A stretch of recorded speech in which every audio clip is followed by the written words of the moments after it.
Day, please introduce yourself. Good morning, ma'am.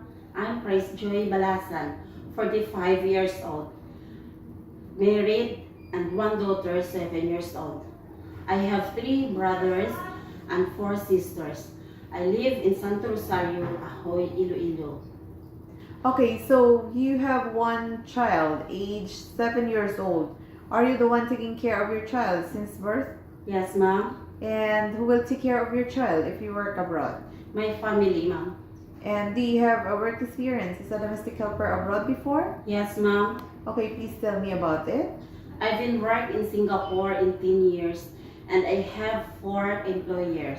For my first employers, they have 7 family members, 2 elder, 2 adults, and 3 children.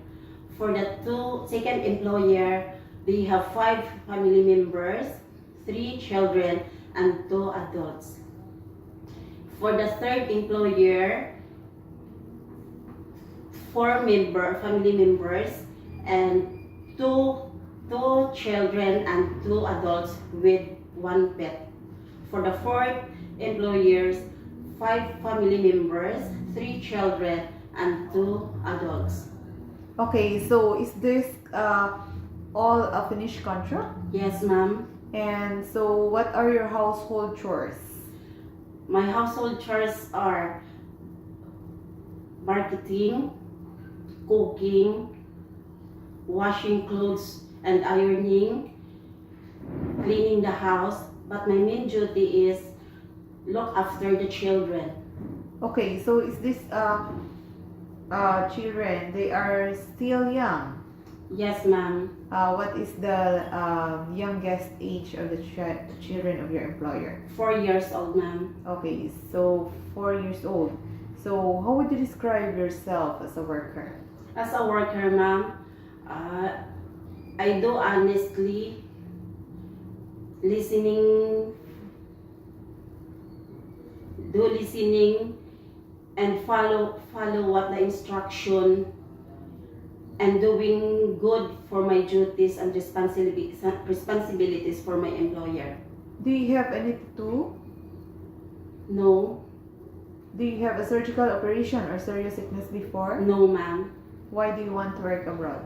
Because I want to able to send my daughter in school, and I wanted to build my house for my family. What time do you usually sleep and wake up when you are working? I sleep about 10 o'clock in the evening once my work is done, ma'am, and then I wake up 5 in the morning. Okay, so in Hong Kong, kids are super active and sometimes they tend to be out of control. How will you control your temper? I will control my temper, still doing good for the children, to talk to them, and still singing, give the best singing them, and then I call them to read the book stories, and then that's all, ma'am. If you are homesick, what would you do? I will fight my homesick because for my family, ma'am. Do you have an allergy to a certain food? Yes, no, ma'am. Okay, do you accept the day off but to be paid instead by your employer? Yes, ma'am. And when you visited the parents, relatives, and friends of your employer, will you help and do the housework there? Yes, ma'am. Can you promise not to lend money in Hong Kong?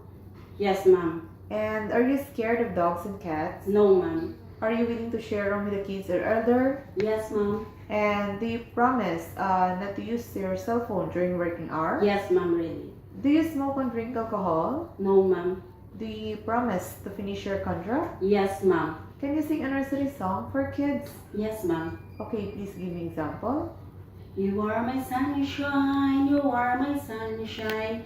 You make me happy where skies are gray. You never know, dear, how much I love you.